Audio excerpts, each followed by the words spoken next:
இந்த கருத்தரங்கில் தலைமை பொறுப்பை என்னிடம் கொடுத்திருக்கிறார்கள்.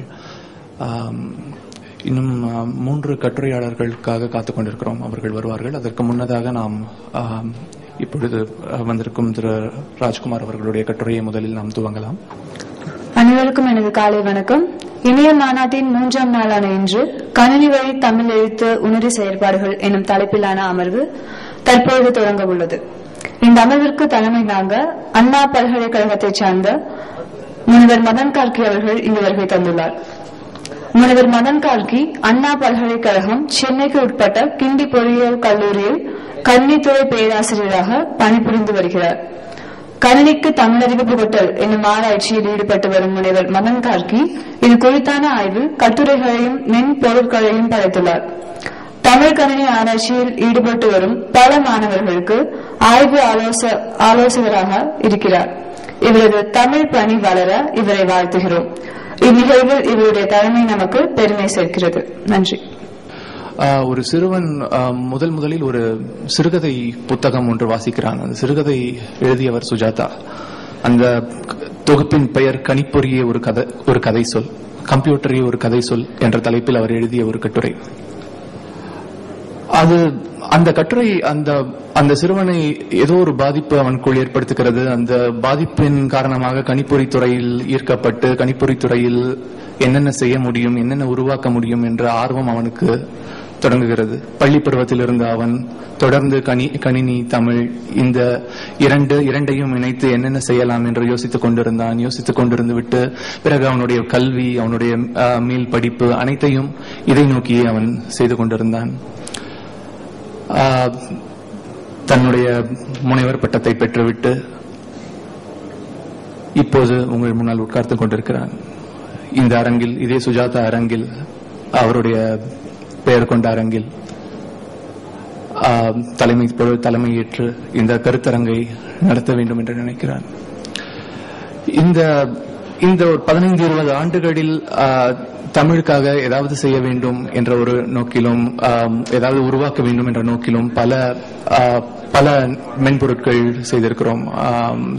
நான் என்னோட தமிழ் கணிம ஆய்வகம் என்று அண்ணா பல்கலைக்கழகத்தில் ஒன்று அமைத்து அதில் ஒரு 15-20 பேர் தமிழ் மென்பொருட்கள் உருவாக்கி கொண்டிருக்கிறோம். இந்த மாநாட்டில், இந்த கருத்தரங்கில் ஒரு 7 கட்டுரைகள் நானும் என்னும் மாணவர்களும் படிக்கிறோம்.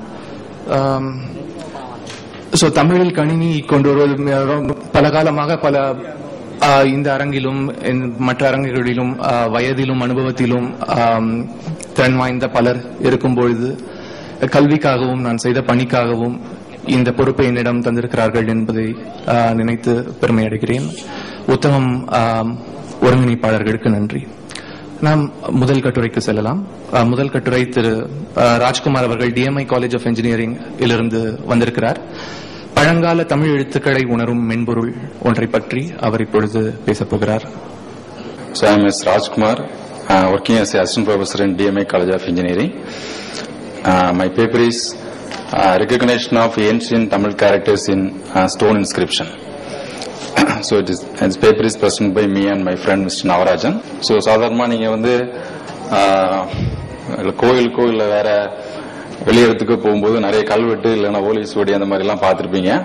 நம்மளோட உலக தமிழ் செம்மொழி மாநாடு கண்காட்சி அரங்கில கூட நிறைய ஒலை சுவடிகளும் கல்வெட்டுகளும் இருக்கு. சோ பட் வந்து கல்வெட்டுல வந்து 2ஆம் நூற்றாண்டுல இருந்தே தமிழ் லெட்டர்ஸ் வந்து யூஸ் பண்ணிருக்காங்க. சோ தமிழ் லெட்டர்ஸ் வந்து நமக்கு இப்ப இருக்கிற மாடர்ன் ஜெனரேஷன், இப்ப நம்ம ஜெனரேஷன்ல இருக்கிறவங்களுக்கு வந்து ரீட் பண்ணதுக்கு முடியாது. பட் உங்களுக்கு தெரியும் எல்லா லெட்டர்ஸுமே நீங்க இப்ப படிக்கிற லெட்டர்ஸ் தான். பட் சில லெட்டர்ஸ் வந்து சில செஞ்சுரில இருக்காது, இல்ல வேற மாதிரி டிஃபரெண்டா இருக்கும். அதனால உங்களால வந்து ஐடென்டிஃபை பண்ண முடியாது. சோ என்னோட ரிசர்ச்ல நான் என்ன பண்றேன்னா 2ஆம் நூற்றாண்டுல இருந்து 18ஆம் நூற்றாண்டு வரை கல்வெட்டில் உள்ள தமிழ் எழுத்துக்களை எல்லாம் இப்போது இருக்கும் அனைவருக்கும், இப்போது இருக்க ஜெனரேஷன்ல இருக்கிற எல்லாருமே வந்து படிக்கும் அளவுக்கு நான் வந்து என்னோட இதுல வந்து நான் பண்ணிட்டு இருக்கேன். இன்கம்ப்ளீட் ஆகிற லெட்டர்ஸ் எல்லாம் வந்து நம்மளால வந்து ரெகக்னைஸ் பண்ண முடியாது. சோ அதுக்காக அதுதான் இந்த இதோட வந்து மெயின் ப்ராப்ளம். சோ ஃபர்ஸ்ட் நம்ம என்ன பண்ணோம்னா இப்போ வந்து ஒரு கல்வெட்டு எங்கேயாவது ஒரு இடத்துல வந்து இப்போ கல்வெட்டு கிடைச்சிருக்கு இல்ல கல்வெட்டு இருக்குன்னா அந்த இதை வந்து டிஜிட்டல் கேமரா யூஸ் பண்ணி என்னோட பேப்பர்ல வந்து கேமரா யூஸ் பண்ணி ஒரு high resolution camera Nikon N72 நான் யூஸ் பண்ணிருக்கேன். அந்த கேமரா யூஸ் பண்ணி அந்த இமேஜை வந்து நான் ஃபர்ஸ்ட் கேப்சர் பண்றேன். சோ கேப்சர் பண்ணிட்டு கேப்சர் பண்ண இமேஜை வந்து டைரக்டா வந்து நம்ம ப்ராசஸ் பண்ண முடியாது. ஏன்னா அதுல வந்து நிறைய நாய்ஸஸ், அப்புறம் வந்து அதுல வந்து செக்மெண்டேஷன், லெட்டர்ஸ் பிரிக்கிறது, இந்த மாதிரி நிறைய ப்ராப்ளம் இருக்கு. சோ ஃபர்ஸ்ட் என்ன பண்ணணும்னா திஸ் இஸ் இதான் என்னோட பிளாக் டயக்ராம். ஃபர்ஸ்ட் வந்து ஒரு இன்புட் இமேஜ் எடுத்துக்கணும். சோ அதான் கல்வெட்டு இன்புட் இமேஜ்ங்கிறது ஒரு கல்வெட்டு இமேஜ். சோ அதுல வந்து லெட்டர்ஸ் இருக்கணும். சோ நெக்ஸ்ட் செகண்ட் பார்ட் வந்து செக்மெண்டேஷன், அப்புறம் noise removal, next edge detection, அப்புறம் வந்து ரெகக்னிஷன், நெக்ஸ்ட் வந்து கன்வெர்ட்டிங் த old ancient characters into modern text. So first இதான் வந்து என்னோட இன்புட் இமேஜ். சோ இந்த இன்புட் இமேஜ் வந்து நான் வந்து தஞ்சாவூர் கோயில்ல இருந்து நான் எடுத்திருக்கேன், கல்வெட்டுல இருந்து எடுத்திருக்கேன். 8ஆம் நூற்றாண்டுல உள்ள கல்வெட்டு இது. சோ இதுல இருக்கிற லெட்டர்ஸ் எல்லாமே வந்து தமிழ் லெட்டர்ஸ் தான். பட் உங்களுக்கு அதை ரீட் பண்ண முடியுதா என்ன லெட்டர்ஸ்ங்கிறது? இல்லையா? சோ அதை வந்து பட் எல்லாமே தமிழ் லெட்டர்ஸ். சோ அது எந்த செஞ்சுரியில உள்ளது, அதை எப்படி நம்ம படிக்கிறதுங்கிறதா நான் என்னோட இதெல்லாம் நான் பண்ணிருக்கேன். இந்த லெட்டர்ஸ் வந்து நம்ம படிக்கணும், கல்வெட்டுல இருக்கிற லெட்டர்ஸ் படிக்கணும்னா அந்த லெட்டர்ஸ் வந்து உங்களுக்கு என்னன்னு தெரியணும். சோ ஃபர்ஸ்ட் அதுக்காக நான் என்ன பண்ணேன்னா ஃபர்ஸ்ட் வந்து ஆர்கியாலஜி டிபார்ட்மெண்ட் போயிட்டு 2nd செஞ்சுரியில இருந்து 18th செஞ்சுரி வரை உள்ள டேட்டாவை வந்து நான் கலெக்ட் பண்ணும்.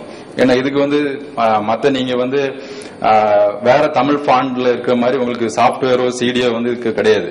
அதனால என்ன பண்ணுங்கன்னா நானே வந்து டேட்டா பேஸ் கிரியேட் பண்ணி வந்து கிரியேட் பண்ணேன் எல்லா செஞ்சுரிக்கும். 2nd செஞ்சுரில இருந்து 18th செஞ்சுரி வரை உயிர் எழுத்து மெய் எழுத்து எல்லாமே தனியா டேட்டாவை இது பண்ணி ப்ராசஸ் பண்ணி டேட்டா பேஸ் கிரியேட் பண்ணேன். ஏன்னா அப்பதான் வந்து டேட்டா பேஸ் கிரியேட் பண்ணிட்டு நெக்ஸ்ட் அந்த எழுத்துக்கு சமமான இப்போ இருக்கிற லெட்டர் ஈக்குவலான என்ன கேரக்டர் இப்போ இருக்கோ அதை வந்து இது பண்ணி மேட்ச் பண்ணிட்டு அதுக்கப்புறமா நாங்க ப்ராசஸ் பண்ணோம்.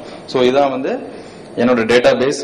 நான் கலெக்ட் பண்ண எக்மோர்ல இருந்தும் ஆர்கியாலஜி டிபார்ட்மெண்ட் நம்ம செக்ரட்டரியில இருக்கிற இதுல இருந்து நான் கலெக்ட் பண்ணேன் உயிர் எழுத்து மெய் எழுத்து. சோ இதுல நீங்க பாத்தீங்கன்னா உங்களுக்கு வந்து வேரியேஷன்ஸ் தெரியும் நிறைய. ஃபர்ஸ்ட்ல இருக்கிறது வந்து செகண்ட்ல இருக்கிறவங்க 2nd செஞ்சுரி லெட்டர். சோ அதுல வந்து வந்து எப்படி எழுதிருக்காங்கன்னா இப்படிதான் இருக்கும், நம்ம இப்ப இருக்கிற மாதிரி இருக்காது. சோ இப்ப கீழே வந்து 19th செஞ்சுரிக்கு அப்புறம்னா நம்ம இப்ப யூஸ் பண்ற இருக்கும் கடைசியில் கீழே இருப்பாங்க. கடைசி ரோல 19th செஞ்சுரியில மட்டும்தான் நமக்கு வந்து இப்போ நீங்க யூஸ் பண்ற லெட்டர்ஸ் தெரியும். சோ அதுக்கு முன்னாடி பாத்தீங்கன்னா நிறைய சேஞ்சஸ் இருக்கு. ஒவ்வொரு தலைமுறைக்கும் ஒவ்வொரு நூற்றாண்டுக்கும் நிறைய வேரியேஷன்ஸ் இருக்கு. சோ ஃபர்ஸ்ட் இந்த வேரியேஷன்ஸ் வந்து நம்ம ஐடென்டிஃபை பண்ணோம். சோ ஃபர்ஸ்ட் 2ndல இருந்து 4th 5th எல்லாம் பாத்தீங்கன்னா நிறைய லெட்டர்ஸ் எல்லாம் இருக்காது. இப்ப 5th செஞ்சுரியில கிடையாது, ஐ எல்லாம் கிடையாது. ஐ வந்து எப்போ எதுக்கு அப்புறம் யூஸ் பண்ணிருக்காங்கன்னா 9th செஞ்சுரியில இருந்தா ஐங்கிறத யூஸ் பண்ணிருக்காங்க. சோ அதே மாதிரி மெய்யெழுத்தும் அப்படிதான். சோ ஃபர்ஸ்ட் எல்லாம் நீங்க வந்து எல்லாம் பாத்தீங்கன்னா ஒரு சிம்பிள் தான் யூஸ் பண்ணிருக்காங்க. இந்த லெட்டர்ஸ் தான் வந்து கல்வெட்டுல யூஸ் பண்ணிருப்பாங்க. சோ இது வந்து உங்களுக்கு என்னன்னு தெரியாதனாலதான் உங்களால ரீட் பண்ண முடியல.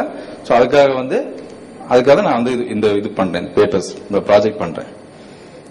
சோ ஃபர்ஸ்ட் ப்ரீ ப்ராசஸிங்னா என்னன்னா ஒரு இமேஜை நம்ம எடுத்த உடனே டைரக்டா அதுக்கு என்ன அவுட்புட்ங்கிறத கொண்டு வர முடியாது. சோ ப்ரீ ப்ராசஸிங் என்ன பண்ணணும்னா அந்த இமேஜ்ல போட்டோ எடுத்ததுக்கு அப்புறம் அந்த போட்டோல வந்து சைடுல வந்து லெட்டர்ஸ் இருக்கும், அந்த கல்லுல உள்ள மீதி போர்ஷனும் இருக்கும். சோ நமக்கு லெட்டர்ஸ் மட்டும் போதும். அதனால என்ன பண்ணணும்னா அந்த கல்வெட்டை ஃபோர்கிரவுண்ட் இமேஜ் பேக்ரவுண்ட் இமேஜ்னு ரெண்டா வந்து செப்பரேட் பண்றோம். சோ செப்பரேட் பண்ண என்ன ஆகும்னா கேரக்டர் தனியா வந்துடும், அந்த இது வந்து பேக்ரவுண்ட் இமேஜ் வந்து தனியா போயிடும். சோ கேரக்டர்ஸ் எடுத்ததுக்கு அப்புறம் அது என்ன பண்ணா அது ஒவ்வொரு கேரக்டரா பிரிக்கணும். ஏன்னா மொத்தமா வந்து எல்லா கேரக்டரையும் கண்டினியூஸா வந்து ரெகக்னைஸ் பண்ண முடியாது. அது வந்து